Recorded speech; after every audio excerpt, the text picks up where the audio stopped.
Arjun Pandey from Prayagraj. एवं सभा में उपस्थित सभी गणमान्य जनों को मेरा प्रणाम। जिस विधानसभा को आचार्य नरेंद्र देव, पंडित गोविंद वल्लभ पंत और चौधरी चरण सिंह जैसे नायकों ने सुशोभित किया, उस देश की सबसे बड़ी विधानसभा को मेरा सादर प्रणाम।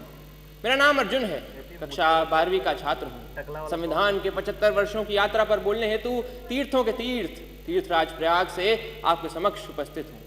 यूनिवर्सिटी ऑफ शिकागो के प्रोफेसर टॉम गिन्सबर्ग ने 1789 के बाद लिखे गए 190 संविधानों का अध्ययन किया और पाया कि इन संविधानों का औसत जीवन मात्र 17 वर्ष है।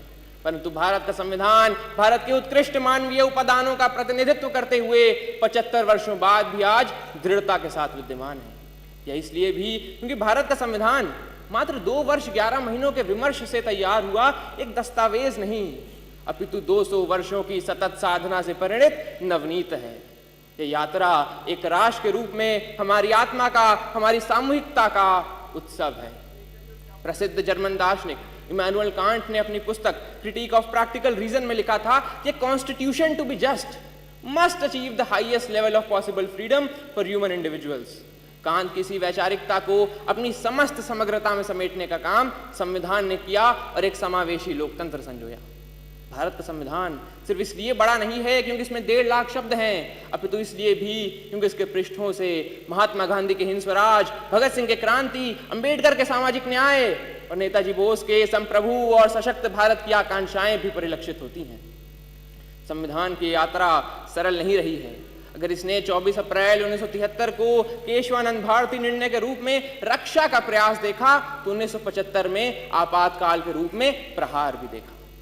संविधान हमारा वह दर्पण है जिसमें हम अपने अतीत को देखते हैं, वर्तमान को समझते हैं और भविष्य को गढ़ते हैं। हमें यह भी समझना होगा कि संविधान साधन है, साध्य नहीं। हाँ, वो हमें जमीन तैयार करके तो दे सकता है, परंतु उस पर फसल बोने का काम हमारे ही जिम्मे है।